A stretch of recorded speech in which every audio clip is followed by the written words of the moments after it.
මගේ බ්‍රෙක්ෆාස්ට් එක. මමම හිටවපු මගේ වත්තේ නිවිතු කොළ 4-5ක් කඩා ගන්නවා. ඔයාලා කැමති ප්‍රමාණයක් දාගන්න පුළුවන්. දැන් පෑන් එකක් ලිපේ තියලා බටර් චුට්ටක් දාලා ඔයාලා කැමති ප්‍රමාණයක් දාගන්න. ඒකට ලුණු චුට්ටකුත් දාගෙන නිවිතු කොළ ටිකයි තක්කාලි ටිකයි මම ඒකට දාගන්නවා.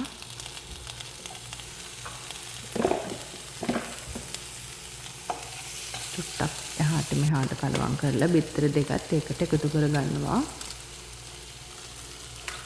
මේක වැඩි කුක් කරන්න ඕනේ නැහැ. චුට්ට වෙලාවක් තිබ්බනම් ඇති. පොඩ්ඩක් කලවම් කරලා දැන් ඒක රෙඩි. ඊට පස්සේ මම කරන්නේ පෑන් එකක් ලිපේ තියලා මගේ ෆ්‍රෙෂ් මිල්ක් එක රත් කරගන්නවා. ෆ්‍රෙෂ් මිල්ක් එක පොඩ්ඩක් මට පිළි රහයි නිසා මම කැමති නෑ ඒ රහට. ඒ නිසා මම ඒකට පොඩි සිනමන් කෑල්ලක් එකතු කරගන්නවා. සීනි චුට්ටයි දාන්නේ. මගේ බ්‍රෙක්ෆාස්ට් එක රෙඩි. මම ඒකට ග්‍රීන් ඇපල් සහ ඔලිව් ගෙඩි එකතු කරගෙන තියෙනවා. මම කැමති. ඔයාලත් කැමති දෙයක් එකතු කරගන්න පුළුවන්.